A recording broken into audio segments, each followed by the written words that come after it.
Hi, this is Papa Chris of Usap Lang Tayo podcast. I've been using Anchor as a platform to give love advices, life realizations, and self-worth talks. If you haven't heard about Anchor, it's the easiest way to make a podcast. Why? First of all, it is free. You heard it right, no membership, no fees at all.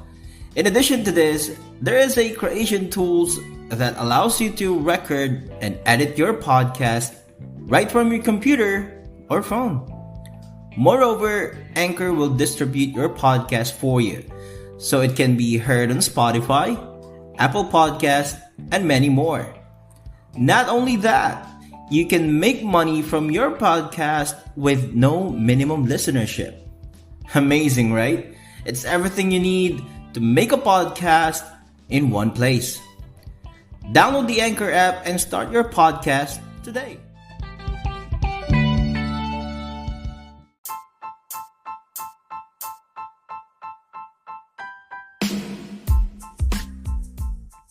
You know?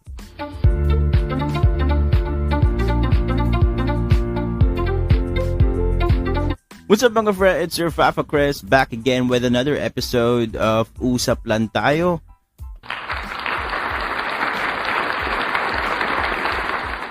Ilang buwan na lang, Pasko na. Napakabilis ng panahon, no? Itong panahon na ito ay pagbibigayan, pagpapatawad at pagkakaisa. Yan naman talaga ang tunay na definisyon ng Pasko dito sa Pinas, sa mga ninong, ninang, maganda na kayo, maganda na kayong mabutas ang inyong mga wallet. Malamang magsadatingan yung mga inaanak nyo Minsan, mas maaga pa sa mismong Pasko. Tapos, minsan, yung di mo kakilala, nagpapanggap na inaanak mo. Sa mga listeners ng podcast na to, I hope all is well. Bawal magkasakit, pero pwede lumabas.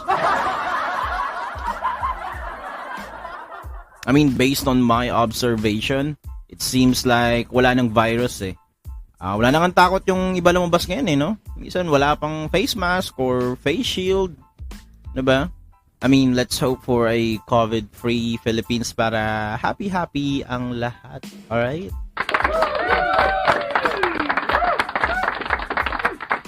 Okay, so ayun, magbabasa na naman tayo ng isang email from one of our listeners. Itatago natin siya sa pangalang Hopeless Romantic Laguna. Napaka ganda ng pangalan. Siguro taga Laguna to.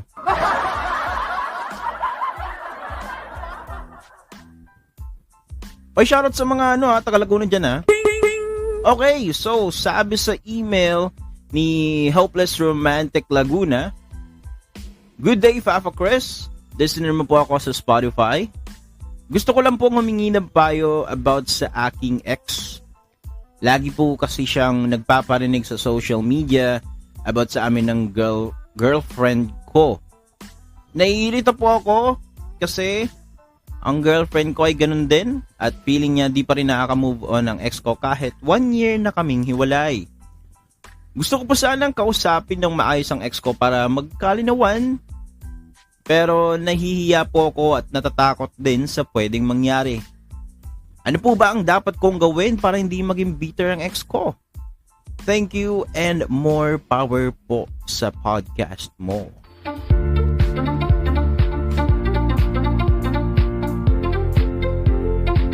Ang pogi mo siguro tol, kaya bitter sa yung ex mo?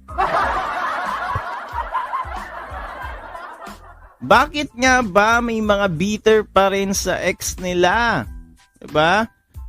How do you overcome bitterness? Sasagutin natin yan. We will dissect this topic. We will talk about the real reasons why and how you can or what you can do if you are in this situation tulad ni Hopeless Romantic Laguna. Pero bago ang lahat, shoutout ko muna ang Team Suman, ang aking COD family, sila Tong, si Carl, Princess at Monching, mga di na natutulog. Shoutout din sa Team We Care, We Love, ang aking YouTube fam, lalo na kay Miss A Vlogs 2.0. Shoutout din sa Team Barnagul, kay Alex, kay Maki, kay Robin, kay Jeffy na sumusuporta talaga sa podcast na to. Thank you so much. Shoutout din kila Coach Rob, kay Jello, kay Moses, kay JK, and kay Chan, mga ka-workmates na masipag talaga magtrabaho, no? Kahit antok, papasok. Shoutout din kay Coach Marian. Yan, ang tunay na batayan ng marupok. Shoutouts din sa mga ka-workmates ko dyan sa ITEL. Shoutouts din sa call center Rambulan. Shoutouts din sa Team Aubrey's. Shoutouts din kay Hannah, kay Mamasita and Friends. Shoutouts din sa mga new listeners ng podcast na ito. And by the way, this episode is sponsored by Anchor, the easiest way to make a podcast. Okay, so let's go straight to the topic. Bakit nga ba may mga bitter pa rin sa ex nila? And how do you overcome bitterness sa relasyon? Okay, so first off, some people are still bitter to their exes because of their perception that they are wronged in some way, diba? They have a victim mentality, meaning they are actually stuck in a loop that they are a victim of something that was done to them. So it's like they are bargaining with the reality that it is, it's over, it's done, diba? If you know the 5 stages of grieving, somehow they are within the first 3 stages. What are those? Denial, anger, bargaining, diba? Bitterness after a breakup is actually normal, mga pre. Diba? That's actually normal. I mean, when you break up with your ex, it's normal na maging malungkot ka, and then makita mo siyang like mabilis maka-move on, maging masaya, and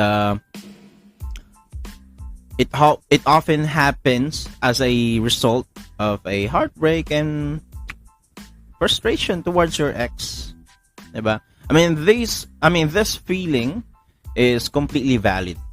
Okay, no one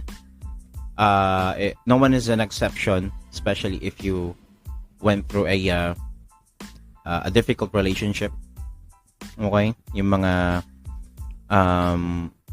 hardship na pinagdaanan mo, diba? Masakit, makirot, but what's more painful is that malungkot ka and your ex is happy, perhaps happy with someone else.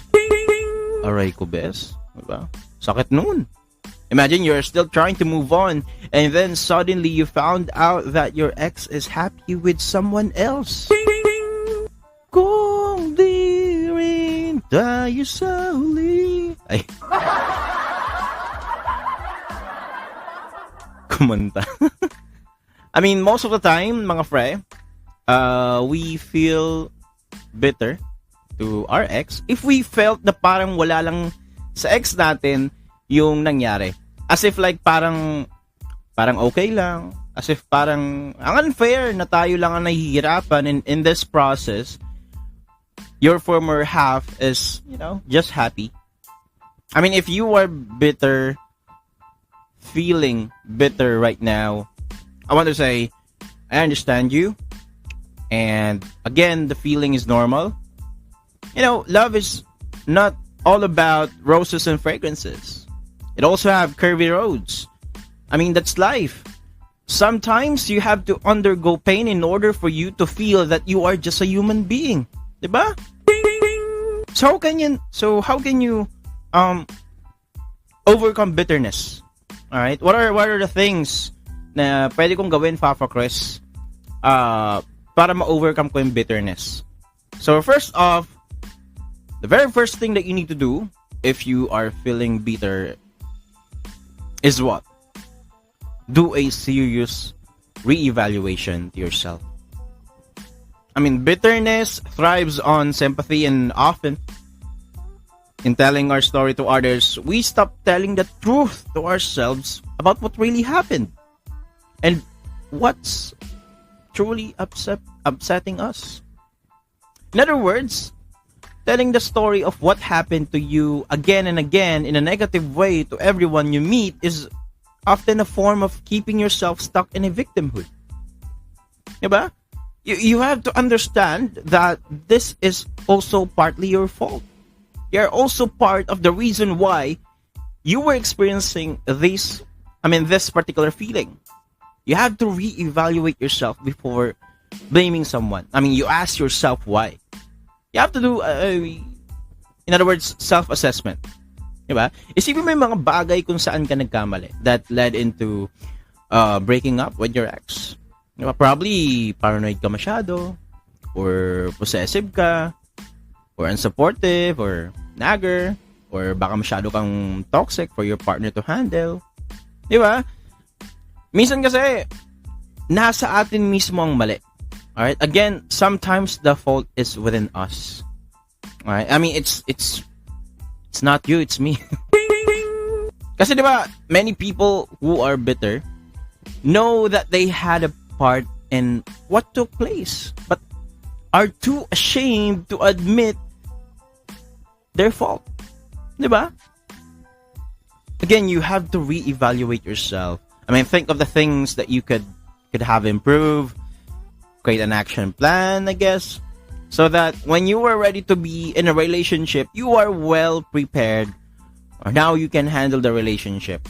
Again, it's not about it's about knowing yourself first before knowing someone else. Kilalanin mo muna yung sarili mo. Okay? You have to make sure that you know yourself very well, so that once you are ready to be in love with someone else, you are fully equipped of the things that you need to know about yourself, so that you can, contribute para mag-work yung relationship. Alright? Again, it takes two to tango sa relationship. It's never a one-sided thing. Okay? Ayos ba tayo mga pre? Second thing, you have to stop spying. Okay? If you really want to overcome bitterness, stop spying. Diba? Huwag ka nang mausisa masyado sa mga profile niya. Stop browsing their profile. If you like, you can unfollow them or unfriend them sa mga social media accounts or what. Diba? If that will really help you, by all means, please do. Diba? I know it may not be applicable for everyone, but sometimes it works. You can't move on. You can't move on if you keep on looking into his or, her profile, because logically speaking, it will just bring back the good and bad memories. Diba? #Maroon 5. Memories bring back, yo.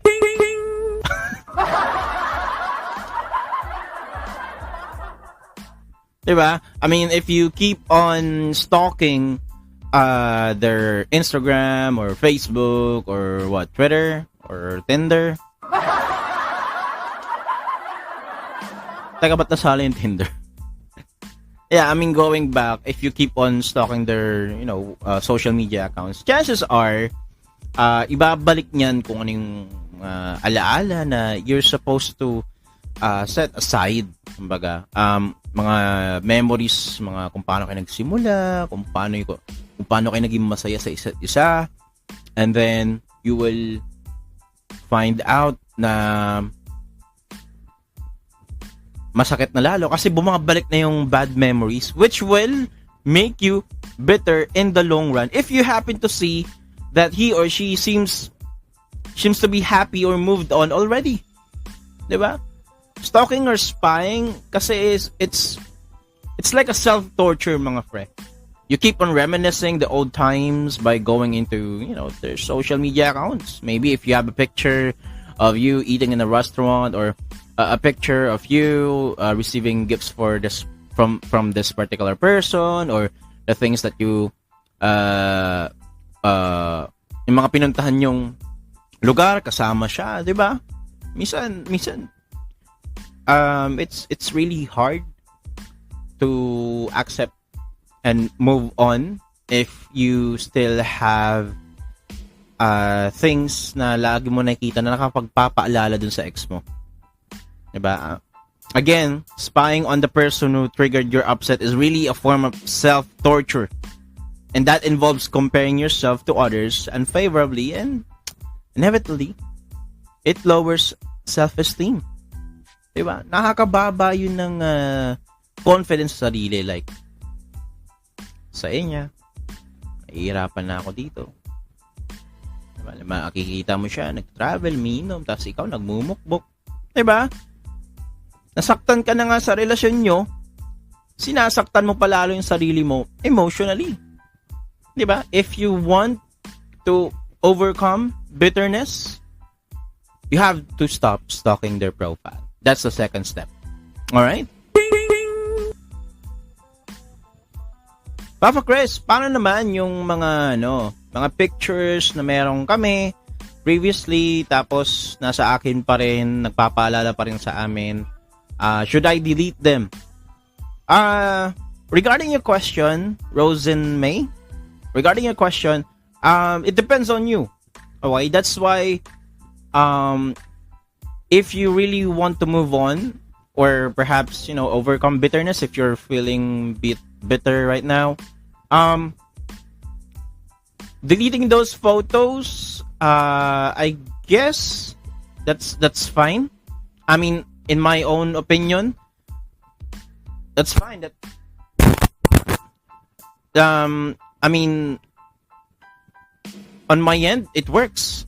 If you will delete those photos just because it brings back the memories, and if you really think na it will help you, by all means, go ahead. Diba? But more importantly, you have to ask yourself if you are really sure. All right? Those particular photos that you're about to delete or planning to delete might be more than that. I mean, pwede siyang mas magbigay sa'yo ng sakit kasi naalala mo yung ex mo. Pero in the long run, if you were able to move on, you will just appreciate the things. Halimbawa, kung picture man yan ng pumunta kayo sa bundok, diba? I mean, keep those photos that's valuable to you. Alright? And perhaps delete those photos that's not important to you. Okay? So again, if you really want to delete them, by all means, go ahead. But before you do that, you ask yourself. Alright? Especially kung nasa Facebook to, ang hirap i-retrieve nun. Diba? Wala naman silang backup file, sort of. So yun lang naman. Rosen May, thank you for the question. So step 3 in overcoming bitterness, take what responsibility you can.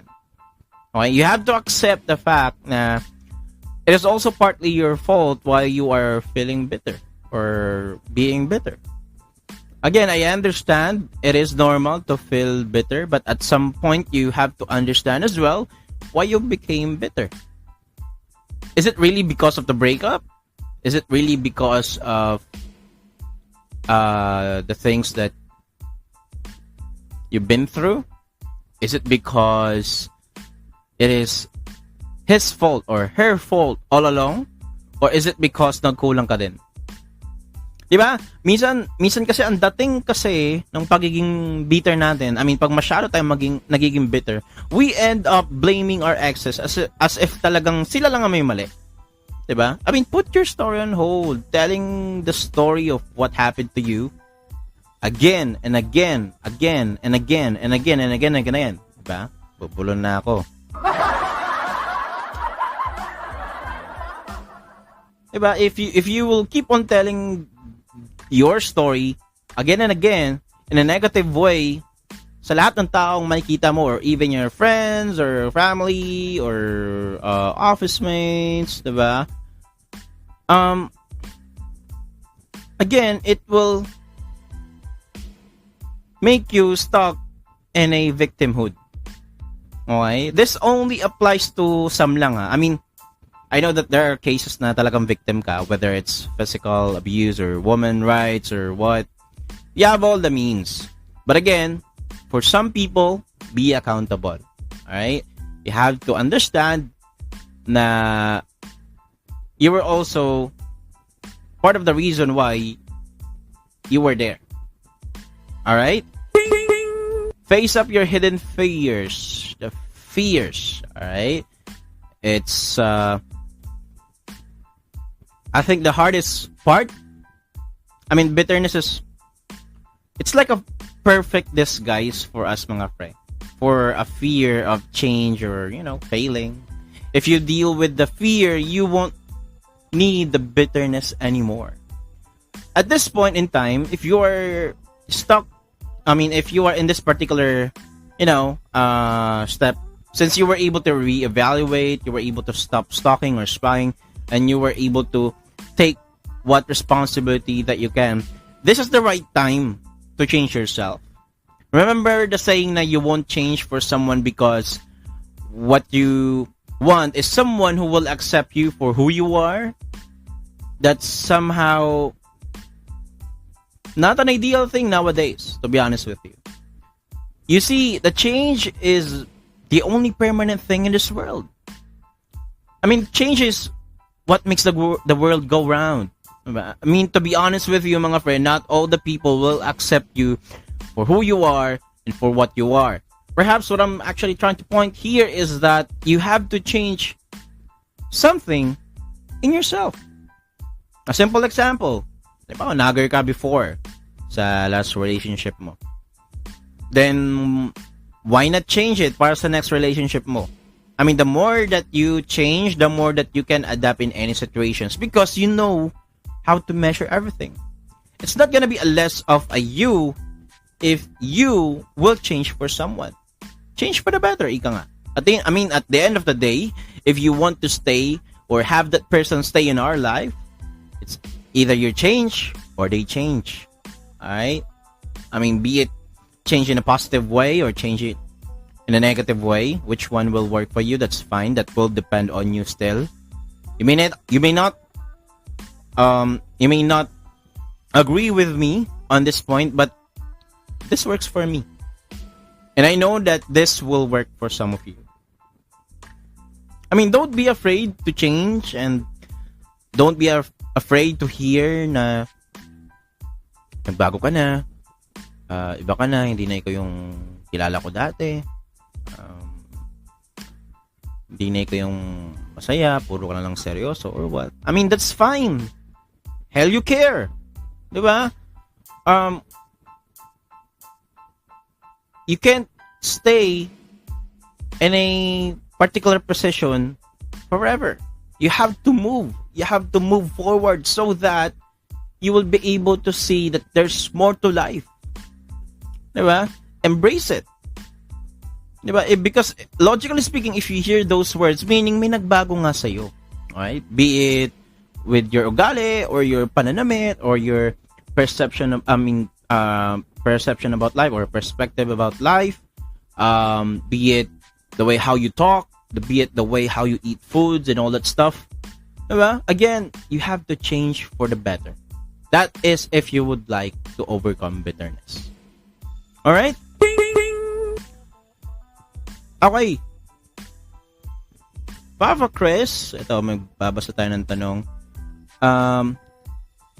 Papa Chris, kailangan ba talagang baguhin ng sarili mo para hindi ka na maging bitter? Hindi ko kasi nagigets yung ibig mong sabihin, pero nakukuha ko yung point mo. Ano daw? Okay, siguro, paano ito? JC009. JC, I think what you're trying to tell me is that you need a more precise explanation. So, sige, I'll make it short. Ibig ko sabihin dito sa puntong to, diba? We were able to identify that you were also the reason why. It's also partly your fault why you broke up with your ex and why you're being bitter. So most of the time, kapag nag-break kayo, it's maybe meron kang mali. Meron din siya mali, of course. Again, it takes two to tango and it takes two to break it. So let's say palagi ka paranoid, 'di ba? And siya let's say nag-cheat siya, 'di ba? Lagi siyang nag-cheat.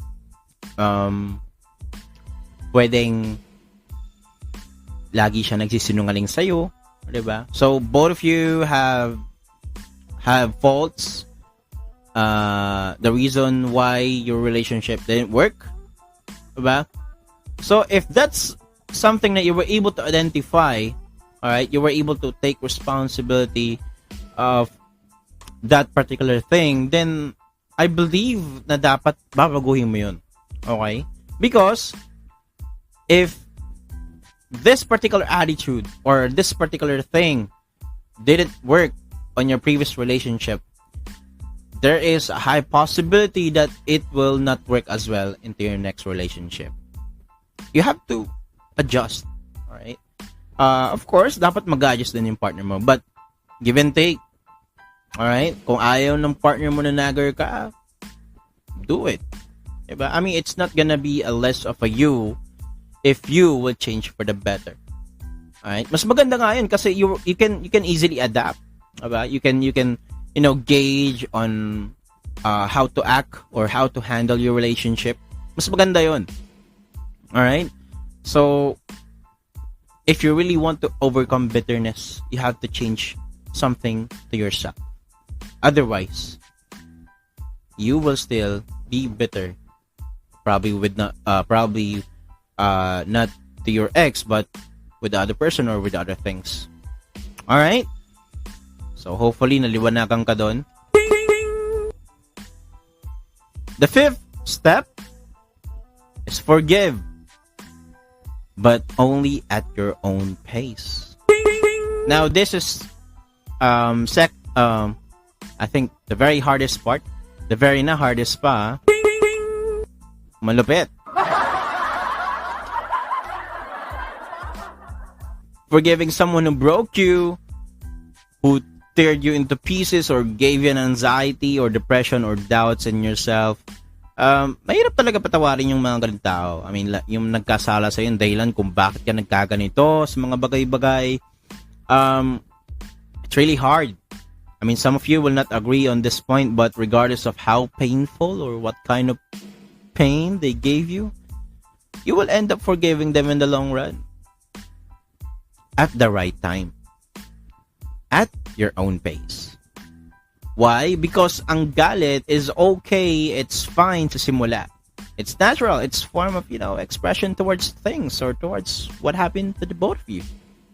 Well, being angry is okay, I mean, in the beginning, but it is not okay if it's residing in your heart for too long. Diba? I mean, isipin mo buong taong kang galit, bitter sa ex mo. Diba? Like, doesn't make sense. You have to accept and acknowledge na it's done. And being angry in the long run will make you bitter as well. You have to forgive the person, but don't forget. Forgive the person, but not the act. Diba? It may sound cliche, but it's actually true. That's the reality. We cannot, forgive and forget, for me, it's fake. Alright, kind of vague in my point of view. Why? Because logically speaking, you cannot forget the act. It will tatatak yan sa utak mo forever hanggat nabubuhay ka. Okay? Tatatak yan. Pag sinabing halimbawa, na Ricardo yung pangalan na nagtaksil sa'yo, maalala mo pa rin till your death na pag sinabing Ricardo, this thing, ito yung nag-cheat sa akin. Diba? So, ganun siya. You have to understand things na hindi sila mag-work. Okay? If you keep on having this particular attitude. Diba? kung magagalit at magagalit ka sa taong yon, it will not help you at all. It's not gonna make any sense in the long run. Diba? And lastly, the most important part is to forgive yourself. You have to forgive yourself for the things that you have done, and forgive yourself, the entire you, diba? Forgive yourself for the things that you have done and what you were not able to do. Forgive yourself for choosing the wrong person. Forgive yourself for choosing the wrong person and forgetting yourself. Forgive yourself for forgetting and knowing your worth. Diba? Ang pagsisisi ay palaging nasa uli. Diba? I mean, that's true. And so forgiveness. It may sound cliche, but if you don't have any hatred towards someone or something, ang gaan sa pakiramdam. It's really refreshing, kumbaga. You will feel that there's more to life. Diba? You just have to explore and find things that will truly complete you and make you happy without any companionship. Sometimes you have to stumble down and get up on your own feet for you to be able to, be stronger and face up the obstacles in life. That's why it's very important. Again, I keep on repeating this particular thing sa mga previous episodes ko na if you are going to love, you have to make sure that you are complete so that you have an 80% of yourself to give and a 20% to save for yourself. So that when the shit hits the fan, it's okay. It's fine. Masasaktan ako. Pero di ako matutulog.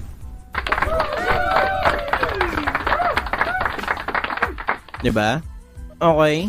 Ngayon, kung ikaw naman yung nasa posisyon kung saan yung ex mo ay bitter, you be professional.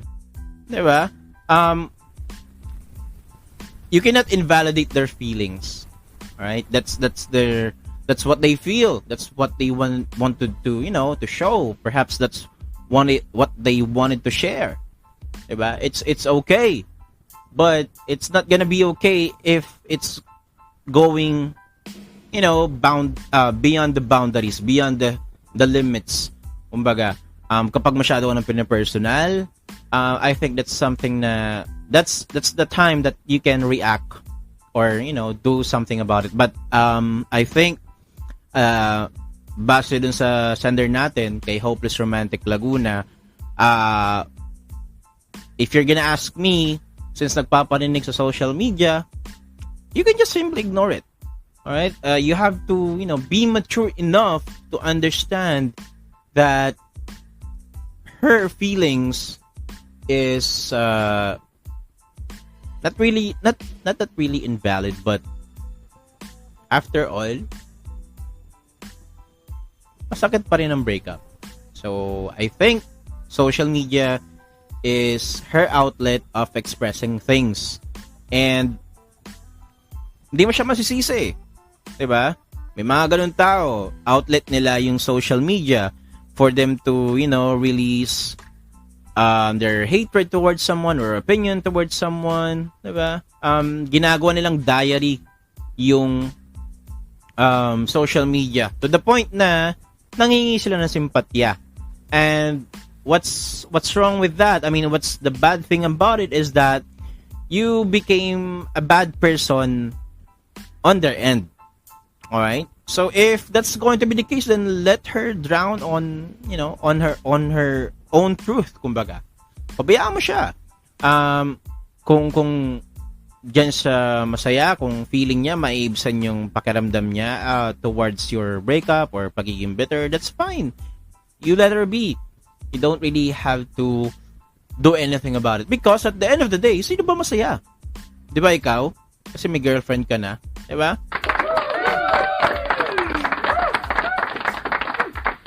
Okay. In the long run, mapapagod din yan.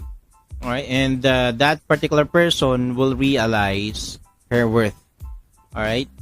And sa mga bitter pa rin, sa mga ex nila or pwedeng sa mga kaibigan or what, diba? Again, who am I to tell you that your feeling is invalid? Diba? Again, it's normal. But if you will keep on doing that for a long time, it's not gonna be healthy for you. Because you will, what? You will toxicate yourself. Diba? Sisirain mo rin sarili mo towards how you think things, towards the, how you see things in your own view. Sorry for the word, Pharaoh. Oh my God, Pharaoh.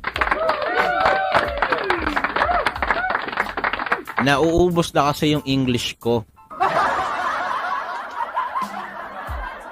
Kaya F na lang nasasabi ko. Pero yeah, going back, if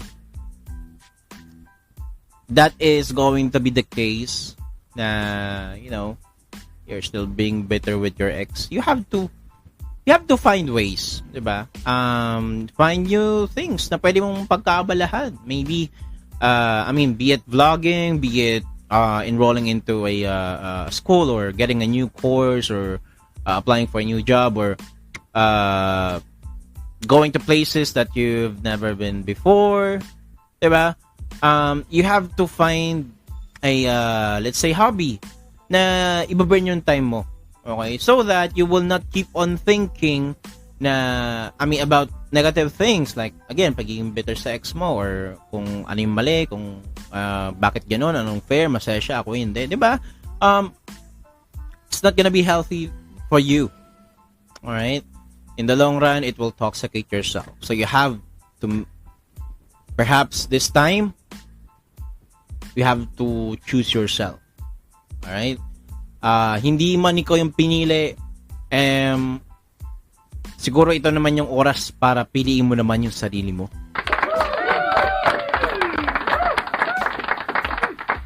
Sabi ko nga, may nagtanong sa akin, sabi niya, alam mo, nagsabi pala, sabi niya, alam mo, itong taon na to, napakapangit kasi hindi ko magawa yung mga gusto ko, or hindi mga makapag-hiking, going to places, yung mga plano ko sa planners, lalo sa mga Starbucks, diba?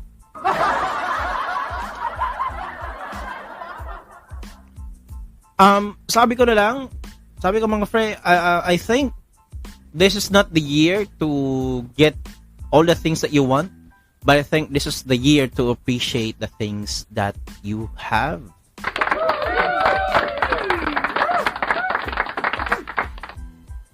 Again, don't let yourself be less. Huwag mong hayaan na dumating sa punto na masisira ka dahil bitter ka sa ex mo. Alright? Huwag mong hayaan dumating sa punto na lagi kang may doubt sa sarili mo. Probably you're thinking na you are not enough. Ano bang mali sa akin? Or what? Diba? Gaya nga sinabi ko kanina, you have to reevaluate yourself so that you will be able to understand yourself more than what you know about yourself. Sometimes kasi, we think kilala natin ang sarili natin eh. But, there's more than that. Marami ka pang hindi alam sa sarili mo, and that's something that you have to discover by your own self. Because in the long run, knowing yourself is more better than knowing someone else and being in love with someone else. 80-20 rule. Always. 80% to give and 20% for you to save. You cannot give what you don't have. And if you want to have that love, that full, that, perfect love for you from someone, it has to come within yourself. The happiness should start within you, and your happiness should not be something na dapat ibigay ng iba. You don't depend your happiness to someone else, because at the end of the day, it's you who will matter. It's your happiness who will matter. And the bottom line is that it's gonna be you always. Alright? Lagi yung tatandaan na ang pag-ibig komplikado, pero we only make it complicated It's because of how we see things. It's because of what are the decisions that we are doing. Diba? So again, if you want to overcome bitterness, you have to reevaluate yourself. You know yourself more, kumbaga. Alright? And once you're able to do a self-assessment to yourself, you stop stalking, stop doing the things that's adding up or that's prolonging the agony. Take what responsibility you can. Face up your hidden fears. Forgive, but only at your own pace. And lastly, forgive yourself. Tao ka lang. We're just human beings. Nagmamahalan tayo. We all just wanted to be loved. But nowadays, that love should start within you. Because at the end of the day, it's gonna be you. Ikaw at ikaw lang talaga ang may iwan. Alright? I mean, kung maiwan ka man. Diba? You should know how to stand alone so that when the shit hits the fan, you know what to bring to the table and you can eat alone. Alright, so grabe, natapos na tayo. Akalain mo yun. Salamat nga pala sa mga nakinig sa episode na to. Thank you so much for supporting this podcast. And hindi ko magagawa to kung hindi dahil sa support na pinapakita nyo. And asahan nyo na tuloy-tuloy yung pag-upload ko ng podcast episodes because the previous weeks medyo busy ako. Pero I'll make sure to make bawi to you guys, ha?